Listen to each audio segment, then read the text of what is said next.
The Locked On Podcast Network presents the NBA Big 3 in 30. The 3 biggest stories in the NBA from our local experts at the Locked On Podcast Network. We bring you the real story, why it matters, what's next, who wins the big game, and more, all in 30 minutes. The NBA Big 3 in 30 starts now with the biggest stories in the NBA. Let's react to the latest injury, this time to Dylan Harper. You are Locked On Spurs, your daily San Antonio Spurs podcast. We're going to be reacting to the latest injury bug that hit the Spurs, this time to Dylan Harper. Should we make a big deal about this? Is it something that could really impact his rookie season as a whole? What does it mean for the other players? And did he really get injured on a dunk by Castle? We're talking about that, as well as get the latest fan reaction to Mayor Jones, San Antonio Mayor. She recently spoke with Ken's 5 TV regarding her thoughts on where we're at with Project Marvel / Spurs Arena, Downtown Arena, I should say. We'll get to that in just a few minutes. And if time permitting, we'll get into a fan comment or two. Let's go and bring in our guest. Look who is back. It's been so long since we had Mike Jimenez of the Area 210 podcast, but he is back, everybody. And for the record, not for the lack of trying. I have tried to get Jimenez to come on, but the schedules had just been out of whack, but they fit this time. Mike, welcome back, buddy. We missed you here. I'm glad to be back, and apparently I'm wearing Texas State maroon. Is that what that is? That's what I've been told today, Texas State maroon, but I was cheering for UTSA over the weekend. Yeah, well, maybe you want to wear Texas State, because did you go there? Sophomore, junior year, Texas State. My senior year, graduating from UTSA. So technically you can cheer for both, right? I have love for both schools. What can I say? There you go. Again, follow him on X at MJ Acquired Taste. And he's going to talk about the show that he does with Joe Garcia, Area 210 podcast, in just a little bit. Now, Mike is a busy man, so let's go and dive into this right now. And let's react to the latest news on the injury front, this time to rookie guard Dylan Harper. The Spurs put out a press release saying that he injured his, I believe it was his left thumb. He underwent surgery, and the Spurs will provide updates as needed. But the outcome, short term, is that he'll likely not participate in training camp. Preseason might, with a capital letter, be ready for the start of the regular season. But even at that, Mike, I think you want to just go ahead and knock this out quick, right? Because there was a viral video of Castle just laying one on Harper, just dunking on him, rowdy style. And a lot of fans were, oh, that's got to be it, because, Harper put his hand up and trying to block the shot. But it could have happened at any point, whether it wasn't that play or just during their offseason run. This stuff happens. You're not really thinking it's just because Castle's dunk, are you? Oh, not at all. And in fact, whenever I see that dunk, I heard so many people talk about it, how excited they were about it. I thought Castle just laid one on him. I thought Castle went on top of him. Monster dunk. It was a bunch of nothing is what it was. It was a putback dunk, and Harper was out of position. Give me a break. I mean, it was a good play. Don't get me wrong. Harper had some skills, athleticism up there, but Wemby couldn't have blocked that shot, much less of Harper. So, no, that's not why he got hurt, but it is a big deal. The injury is a big deal because you want him to be part of the unit. You want him to come out and play starter-type minutes. Maybe not be the starter, but get 20 to 26 minutes of run for a game. It might take some time to get him back into the groove of things because, again, if you're not going to be there for camp, you're not going to be there for practice, you're not going to be there to build rapport with the team, it is a big deal. It is a big deal. You're right, it is. And not the ideal way for him to start his first season in the league. I think for him, the biggest punch is no training camp and no preseason games. I mean, I think that hurts the most as he rehabs from surgery. Now, I don't think he'll be out for that long. I'm glad they caught it now. They still have the rest of September, half of October to heal up. And even then, knowing the Spurs, Mike, you've seen it before, the doctors can say he's 100%, and they'll go, okay, we're going to tack on an extra week or two to really be sure. So he'll go through the process of, healing, rehabbing, some contact, no contact drills, then full-on contact drill. I wouldn't even be surprised if they send him to Austin before playing with San Antonio just for him to get in the field, and then kind of like a rehab stint. We saw they did that with Zach Collins. They've done that with Keldon Johnson. So I think I would not be surprised if that happens. But do you think when he gets back, Mike, he'll be raring to go? Are you worried about that rust, that adjustment period, kind of taking longer now? I wouldn't worry about the rust, and I think it would actually be outright insulting if they did send him to Austin. That's the number 2 pick of the draft. You don't send him to Austin. He ain't Zach Collins.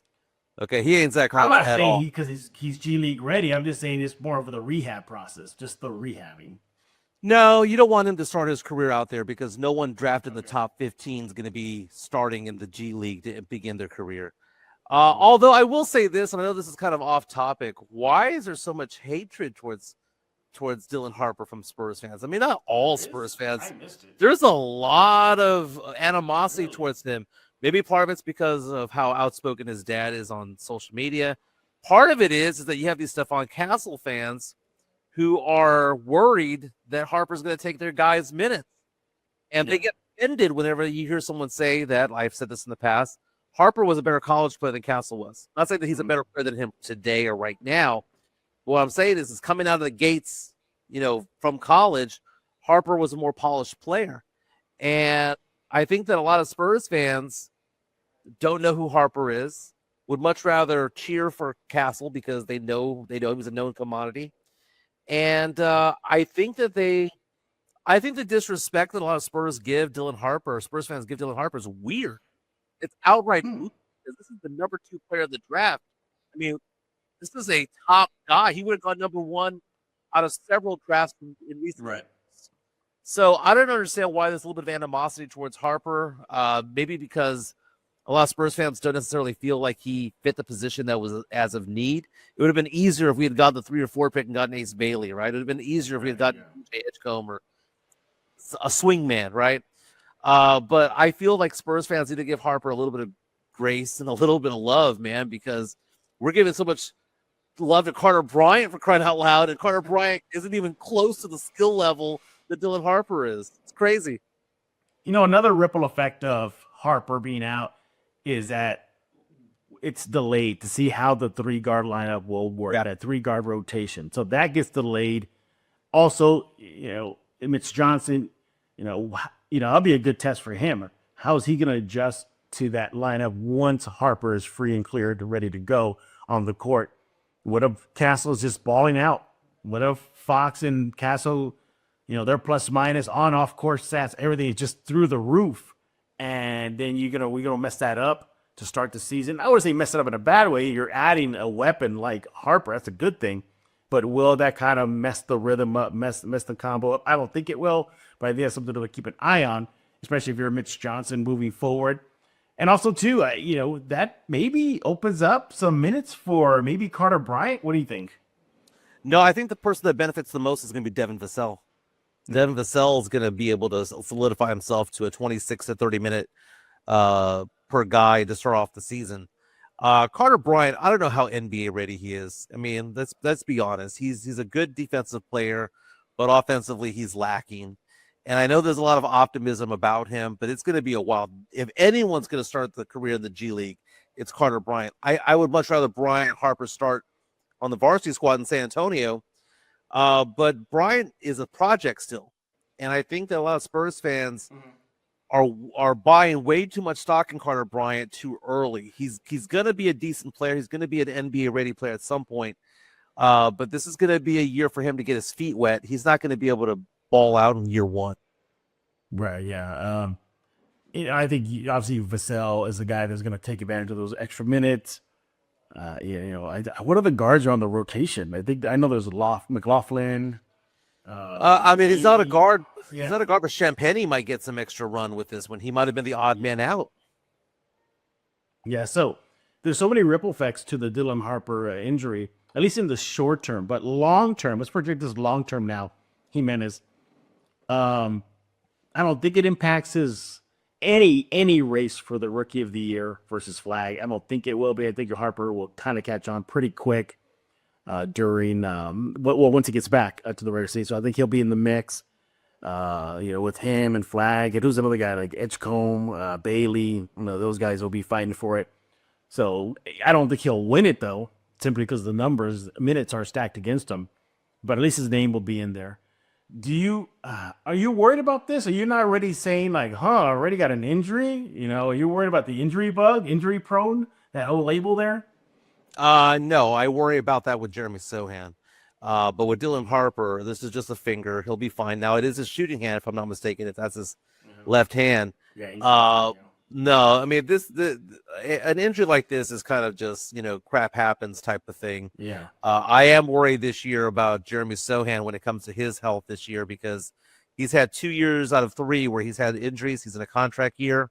I worry about that. I want him to prove us right, prove me wrong, prove a lot of people right, prove me wrong, that he's worthy of being a long-term play for the Spurs.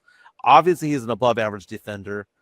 We see the video that he's been releasing of him practicing his three-point shot and all that stuff. You want him to do well. I want him to do well. But this is a very pivotal year in his career. And because it's a contract year, he's got to make the most out of his minutes.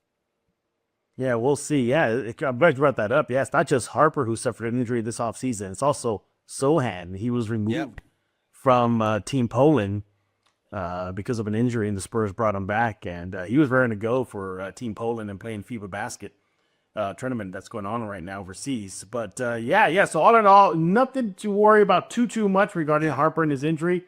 Does it set his timeline back a little bit? Maybe. But not too much.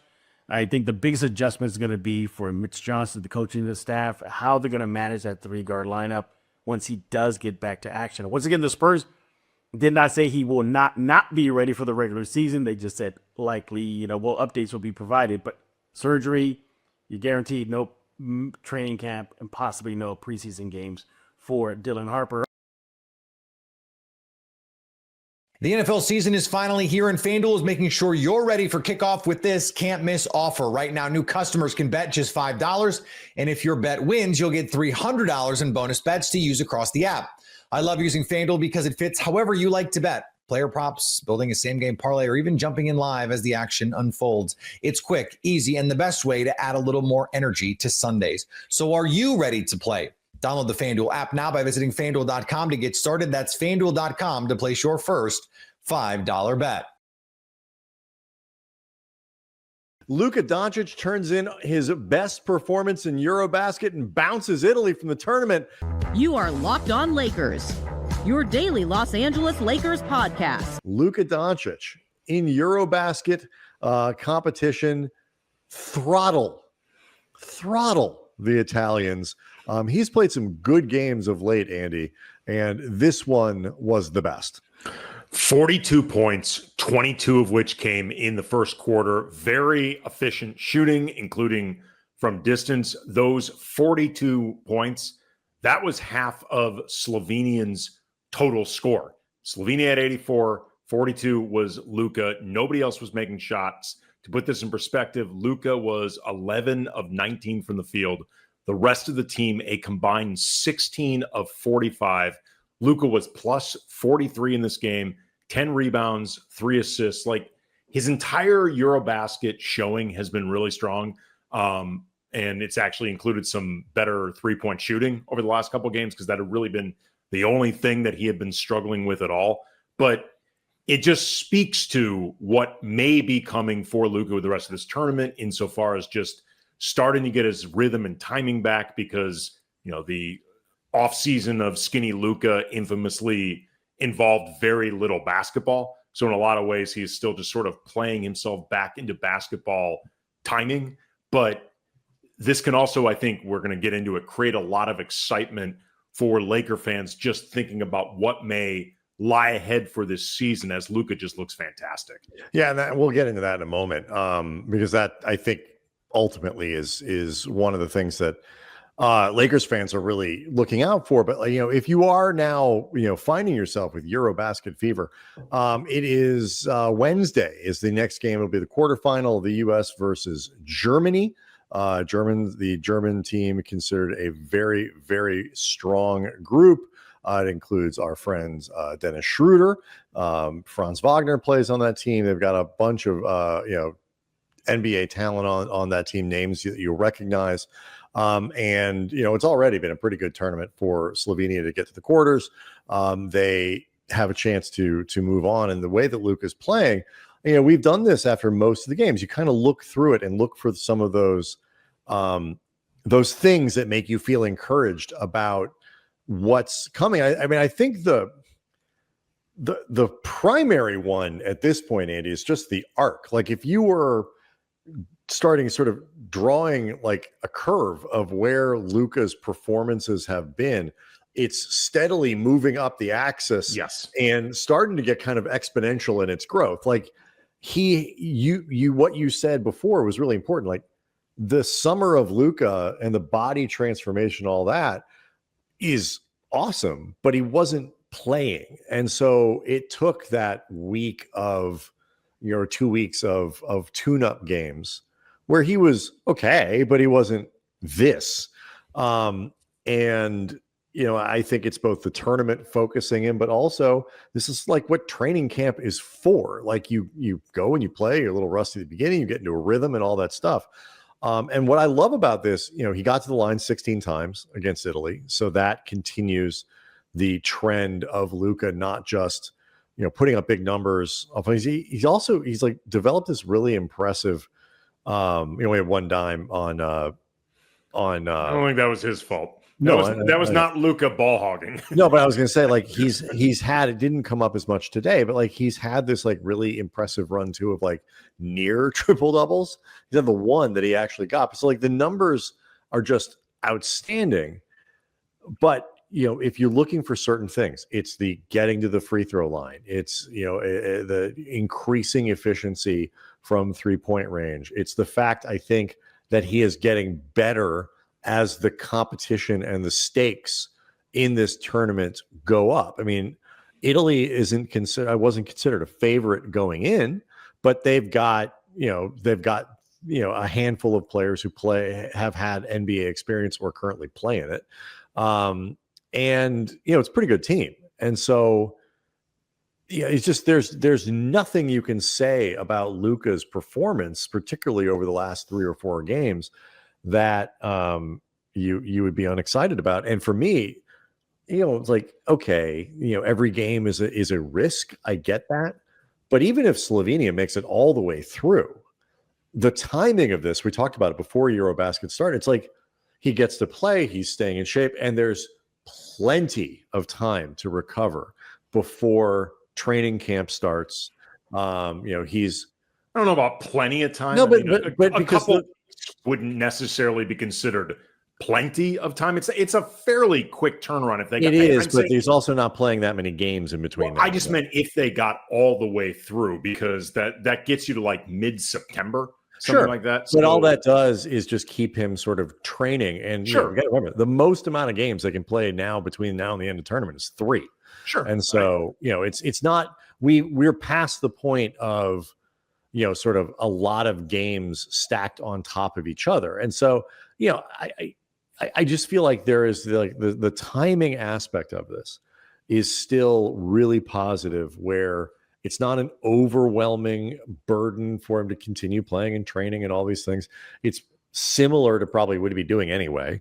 And it doesn't seem to me to be something that's going to, in any meaningful way, from a fatigue standpoint, risk anything about what's coming up in the regular season. Yeah, for sure. When I brought up the idea that it's not a long time off between the furthest he could go in Eurobasket and the start of training camp, I wasn't trying to create worry. I just didn't want to create an impression for our listeners and viewers that it was longer than they might picture. That's all. I agree with you. Yeah, I'll even just say, so the quarterfinal is on Wednesday.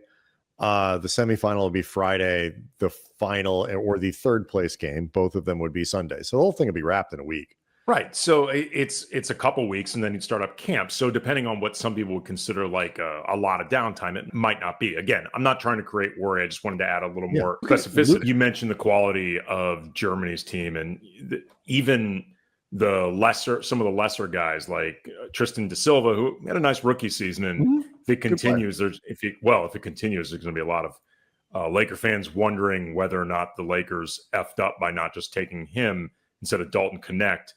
Tristan Da Silva went to Orlando 1 pick later, and Da Silva had actually been heavily linked to the Lakers. I'm pretty sure we actually did a scouting report on Da Silva because he had been so heavily linked. Also, Daniel Tice and old friend Isak Bonga, who Luka got into a dust-up with in the friendlies or the not-so-friendlies.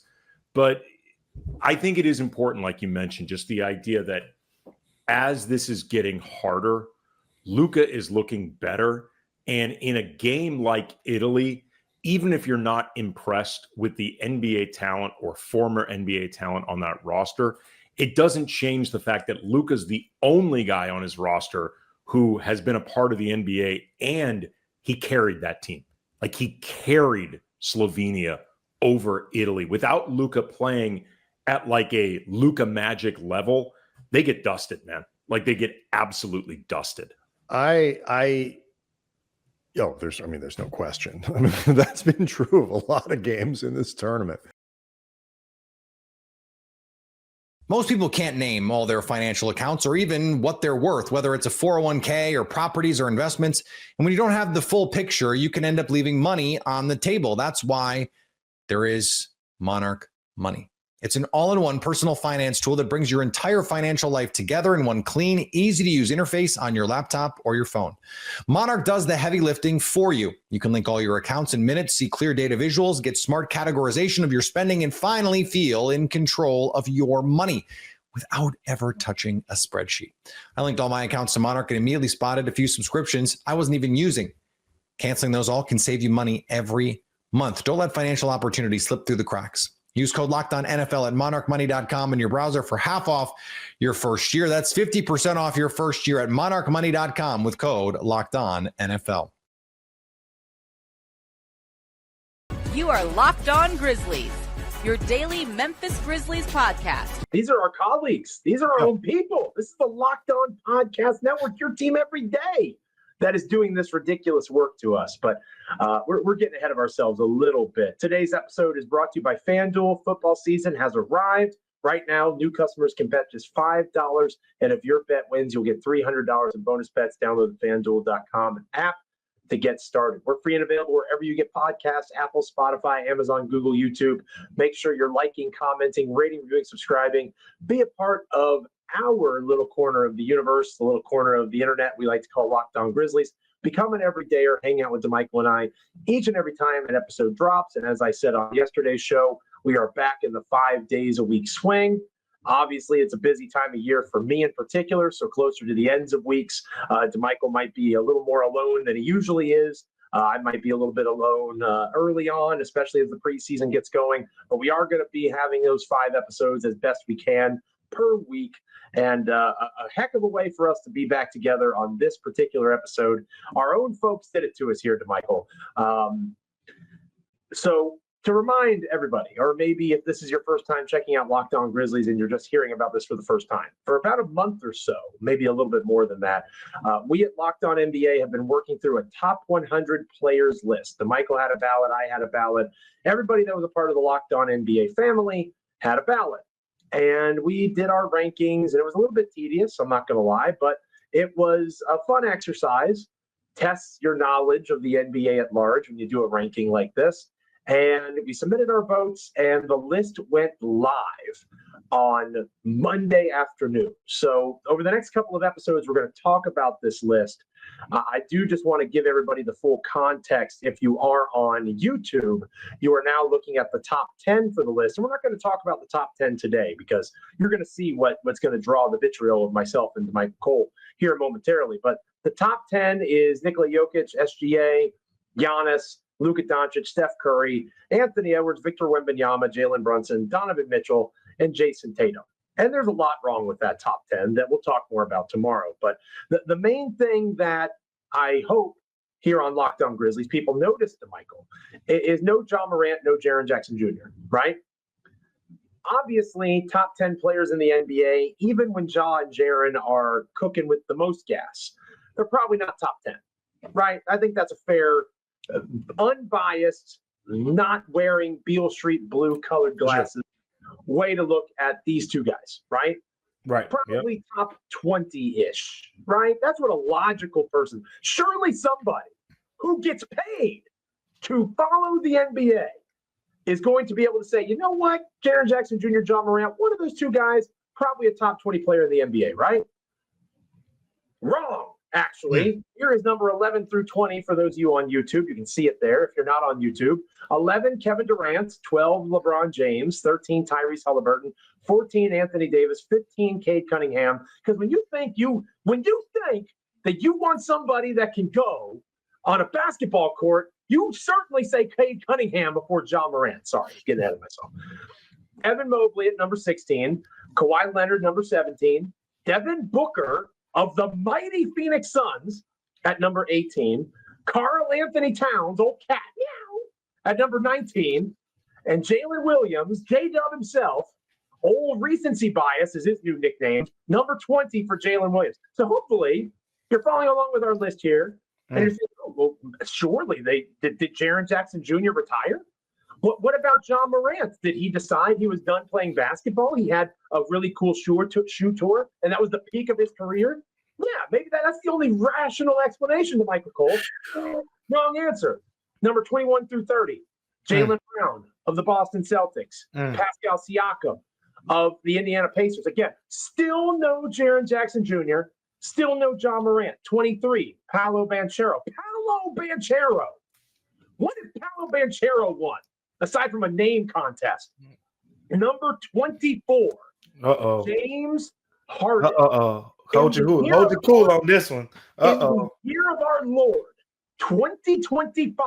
That's what people year it that is. are paid to analyze the game of basketball rated James Harden ahead of Jaren Jackson Jr. Jaren finally makes his debut on this list at 25. But there's more. Trae Young, number 26. Yeah, that's Trae Young, old icy Trae himself. Darius Garland. Apparently, the Cleveland Cavaliers are the they're a super team. They're a super team based on Darius Garland should have 30 points a game. He's the third best player on the team, and he's number 27. John Morant comes in at number 28. John Morant is the 28th best player in the National Basketball Association. John Morant, according to the Locked On NBA podcast universe, is the 28th best player in the entire National Basketball Association. I want to have, over the course of this season, and you know me well enough by now, to Michael Cole, I am petty enough to do this. I want to have every single member of this network on this podcast. And I want to demand that they tell me, I'm not going to, you can join in on this, partner. We can do this together, but I'm crazy enough to I'll do it myself if you're not willing to. I will demand, I want to know their ballot. And I want to know who voted for James Harden in 2025 ahead of John Morant, because that is absolutely insane. Woo! I cannot believe that. I can't believe that. Harden. Look, and I'm going to start with Jaren. I got to start there because I feel like, you know, what I always say when we have these conversations, Joe, say, okay, you think these guys need to move up? Who do you take off? And I think we have clear answers in our thinking for each of these guys. And specifically, like, you can, I guess you could say, you could dumb it down a little bit and go from the standpoint of positions. Like with Ja, Trae Young, Darius Garland. Like with Jaren, Evan Mobley, terrific young player. I voted him Defensive Player of the Year, I believe, on my ballot. Evan Mobley is number 16 on this list. 16? Number 16? Ahead of Kawhi Leonard? Because ahead of Karl Anthony Towns? Because here's where I am, Joe. Because here's where I am. If we're talking Evan Mobley, Jaren Jackson Jr. Jaren Jackson Jr., I think most people would say Jaren is the better offensive player. I think that is where we are. That shouldn't be outlandish at all. Okay. Now, defensively, even if you believe Evan Mobley is the better defender, I don't think that there is any type of sizable gap between those two on the defensive end. You remember, you can go back as recent as late February, where Evan Mobley and Jaren Jackson Jr. were 1A, 1B for Defensive Player of the Year. So with all that being said, I mean, basically, how is he 16, Jaren Jackson Jr. 25? And I can't even look at you with a straight face and say Evan Mobley's 100% the better player.